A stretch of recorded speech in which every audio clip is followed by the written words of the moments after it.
Hi, my name is Jennifer. Welcome back to my channel. Today I thought I'd do a bit of a check-in on how my reading is going this year so far and how I am doing with my reading goals that I set for myself at the start of 2025. So these stats they're not quite quarter stats because I looked at these on around the 21st, 22nd of April.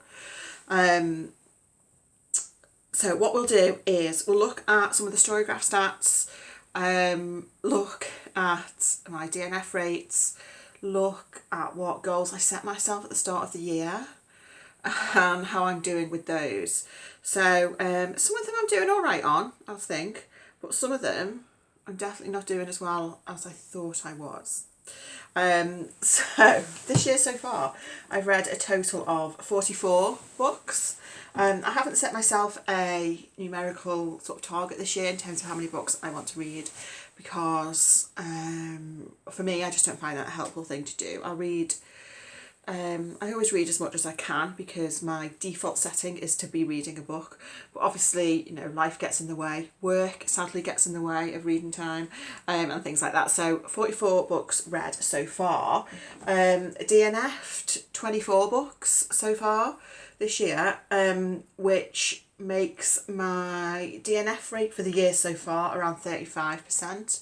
So of all the books I pick up, I DNF around 35% of them, which is slightly over my usual. I think my usual is around 30-ish%. So maybe slightly over, which like is fine. That's obviously not an issue because, you know, I will happily DNF all the time. But it is interesting when we come to look at in a minute at my average star ratings. So anyway, let's have a look at some of these Storygraph stats. I'm not going to look at all of them because some of them are less interesting than others. In terms of the genre, so my most read genre so far, which, let's be honest, is not really a genre, is literary, followed by mystery. Mystery is always going to be my favourite genre, and obviously on Storygraph books can be categorised as multiple genres. But anything with a mystery element to it is usually something I'm very, very drawn to. But after literary and mystery, my next two most read genres, according to Storygraph, are historical and horror. So that was quite interesting. So historical, I mean, I do like historical fiction, but I don't think I read that much of it. Looking at the books that I've read this year, a couple of them are like murder mysteries which were set like about 100 years ago. A couple of the books I read for the Women's Prize, so The Artist and A Little Trickery, were historical. A Little Trickery by Rosanna Pike I did really enjoy. A couple of books that I've read for my book club were historical, including a reread of The Kite Runner by Carla Tissaney, which was traumatic. Very good book, but very traumatic. Another reread actually was The Secrets of Hartwood Hall by Katie Lumsden, which I really enjoyed. That also was for a book club too. And The Bluest Eye by Toni Morrison is probably the most recent of those reads, which I really, really liked. And then in terms of horror, so horror is something I've been reading more of in the last few years. Let's see what books I have read. So some of my favourites here. Black Sheep by Rachel Harrison I really liked. I've read, I think, 3 Rachel Harrison books now, and I really like how Rachel Harrison sort of uses horror to explore just contemporary issues, but in a fun but meaningful way. I think she's great. Lost in the Garden by Adam S. Leslie. That one was, what was it nominated for? Was it the Nero Award? It was one of the finalists for the Nero Award. Jackal I enjoyed by Erin E. Adams. Woodworm by Lena Martinez was a short horror story I really like. Sort of a bit of a take on The Haunted House, following a woman and her daughter. And it's quite weird. If you like weird stuff, Woodworm by Lena Martinez is a good one.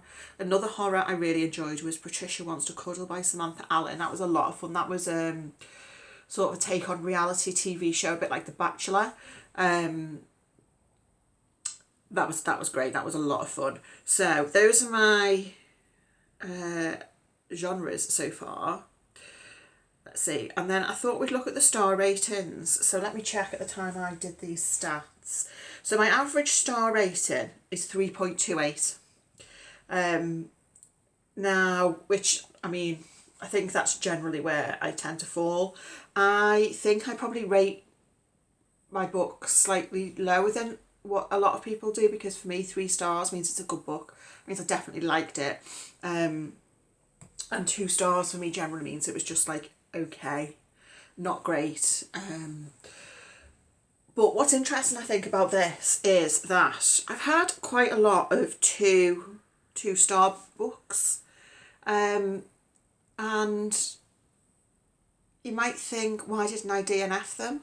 And of course, like, it doesn't take much for me to DNF a book, of course. So it's not like I've been struggling through those 2-star books, but sometimes I read a book and it's fine, there's nothing wrong with it. And I'm quite enjoying it. Clearly I want to keep reading it, otherwise I would DNF it. So it's weird that 2-star is sort of seems higher than it might normally be. I don't know what it's like for other people, but my star ratings graph is just normally looks like sort of a pyramid type thing, with the highest rating being around like 3.5. So it's interesting that it's been some 2 stars, and some of those 2 stars have been library books, and we'll get onto library stats in a minute.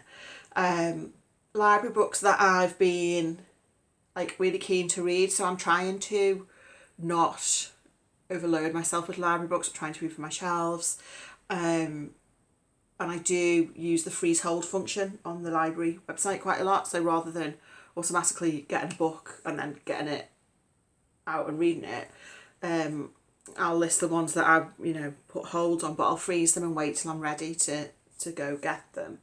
But even within that, there's still a lot of books that I have just been like, I need to read this now. It's usually because it's a new release, sometimes because it's been prize listed. And I know there's a number of those books that have been 2 and 2.5 stars. To be fair, some of the 2 stars maybe have been book club books, so I'm more likely to finish a book club book. I'm likely to give it bit more of an effort compared to if I was reading it for myself. Because I do DNF a lot of books, and so I could easily just DNF all the book club books sometimes. Anyway, the other interesting thing about the star rating is I've only had one new to me 5-star book this year so far, which seems a bit of a shame, and that was Swanna in Love by Jennifer Bell, which I loved. I did an individual book review video of this, so I'll link that down below. It's a coming of age story set in the 80s, about this girl who is sort of feeling a bit neglected by her mother, and she embarks on this relationship with a married man, and I thought it was honestly really, really excellent. Such a strong protagonist. So that was my 5-star. Well, I've had 2 5 stars because one was a reread, which was The Secrets of Heartwood Hall by Katie Lumsden, which I love. And then I've had 2 4.5 stars. So they were The Hierarchies by Ros Anderson, which is a sci-fi story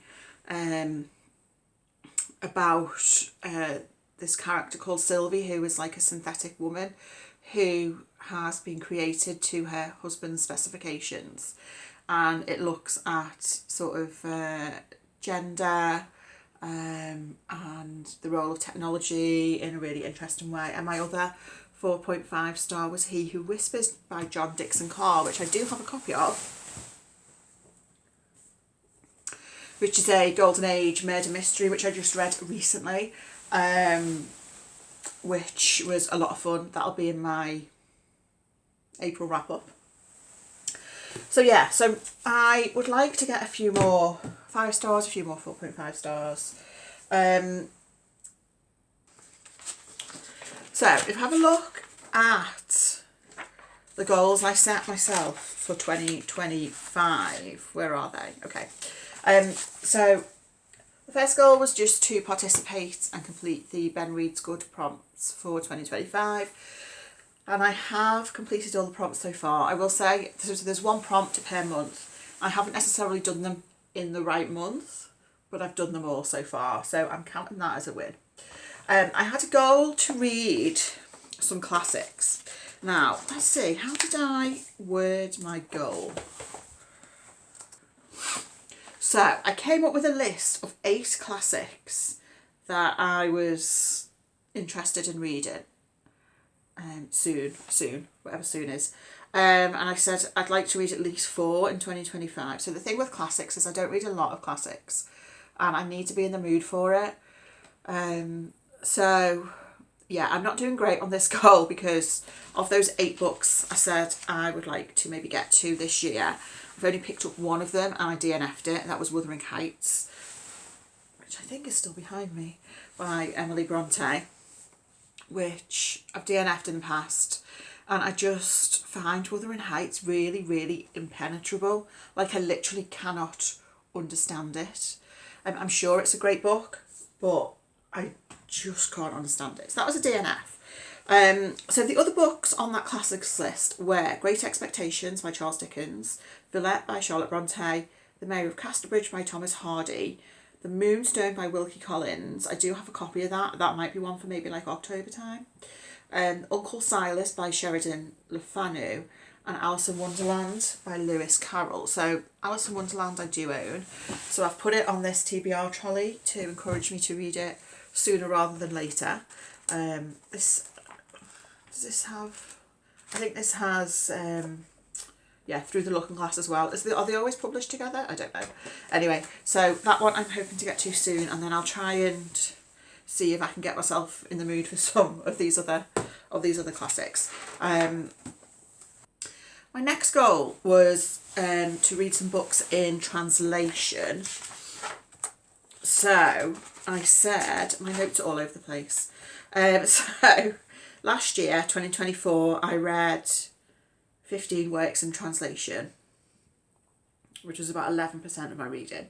I said I want to read more than that this year, so more than 15 works in translation. And this is going okay. I've read 8 so far. Most of those, well, no, half of those were from Japanese, and then a couple translated from Spanish, 1 Norwegian, 1 Danish. So 8 so far is fine.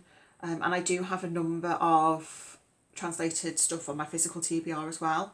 So that at least doesn't sort of go against the goal of trying to read from my shelves. And I've also DNF'd 4 works in translation, 2 of which I am planning on going back to at some point. So the translation prompt is going okay. That is the one that is going okay. And then the final goal, right, is to read from my shelves.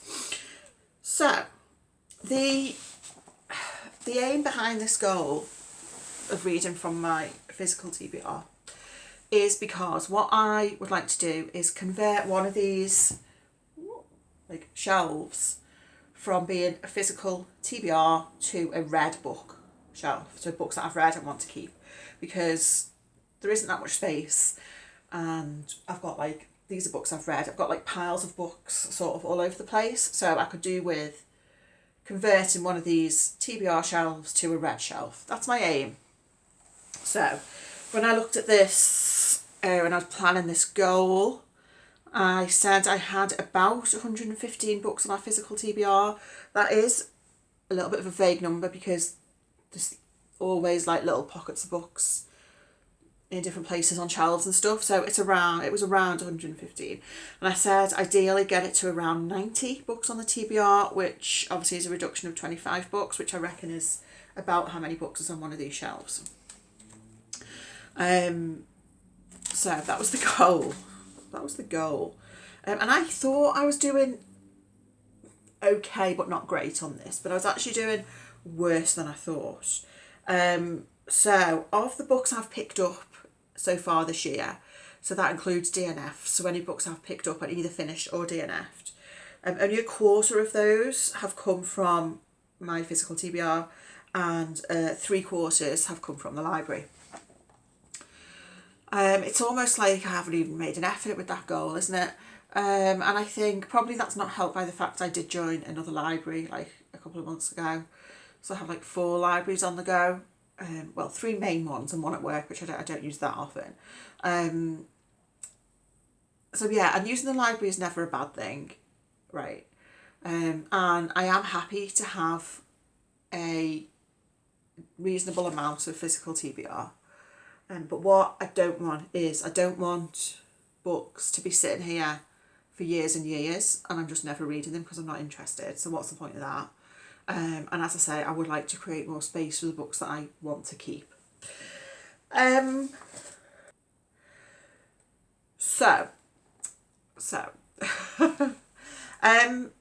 what I've also done to feed into this goal is make a list of the books that I have acquired in 2025 so far, which it's not something I normally do, but so far I have acquired, so this is not library books, this is books that I have either bought or been given or yeah, whatever.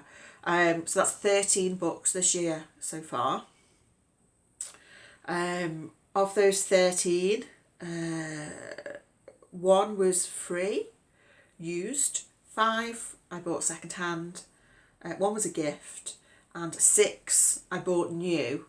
But of those 6, 3 were on a 3 for 2 offer, and the other 3, 2.5 of them were bought using book vouchers that I had. So in total on books that I have acquired this year so far, I've spent £41.96. So that works out as on an average of £3.22 per book that I've picked up. So I think that's fine. I am very thoughtful about the books that I buy. If I can get it from the library, I'll generally do that. And like some of those vouchers, I've only just spent them like last week when I got them for Christmas. So I am thoughtful about the books that I am purchasing, I'm bringing into the house. So anyway, in terms of the numbers for my physical TBR, if we are saying I had 115 at the start of the year, and then I've read or DNF'd 16 of those, takes it down to 99, but then I've acquired 13, which takes it up to 112, which means it's only really reduced by 3 books since the start of the year, which is not ideal. It's not awful, but it's not ideal. None of this really matters that much, does it? But I think it's just helpful to look at it for me to sort of be more thoughtful about how I want to shape my reading for the year going forward. The other thing which I thought was interesting, my local library has started putting online how much you are saving by using the library. So apparently, and obviously I'm a member of a few libraries, but this is just my local library, which is the one I use the most. This year so far, according to them, I've saved £826.67 on books. I suspect that they are within that, including the books that I have on my hold shelf on the library. By comparison, apparently last year I saved just over £4,000, £4,110 by using my local library. So that's pretty good, isn't it? Like supporting my local library, that's always good. So that's where we're up to with like the physical TBR thing. What I am going to try and do is not have my head turned by so many new releases, she says, knowing there's definitely 2 that I've got holds on for the library, and when they come in I am getting them. So yeah, so I'm going to try and not have my head turned too much by the library books. I'm going to try and sort of continue to make use of this TBR trolley by selecting books from my physical TBR that I want to get to soon, so it sort of encourages me to pick them up. And we'll see how we get on. As I say, none of this really matters that much, does it? I have read some good books this year so far. I've been enjoying my reading. I have very much been enjoying joining at another library, because it's just like so lovely to go to the library and pick up these books for free. It's just a wonderful thing. So those are my sort of goals for the year so far. I'm not setting myself any new goals, I don't think, other than just to continue to enjoy what I'm reading, DNF when I'm not happy with it, and just try and focus on picking up more books from a physical TBR. I did wonder whether I could do another sort of try a chapter thing, because I did that at some point last year and ended up getting rid of, I want to say like 30 odd books. as a result of that. So potentially I might do that at some point to just sort of clear a few books off there that I'm probably not going to enjoy. But anyway, I'm waffling now. So thank you so much for watching. Let me know how your reading year is going so far, and let me know what the best book you have read this year is. I hope you're doing well, and I'll speak to you again very soon. Bye.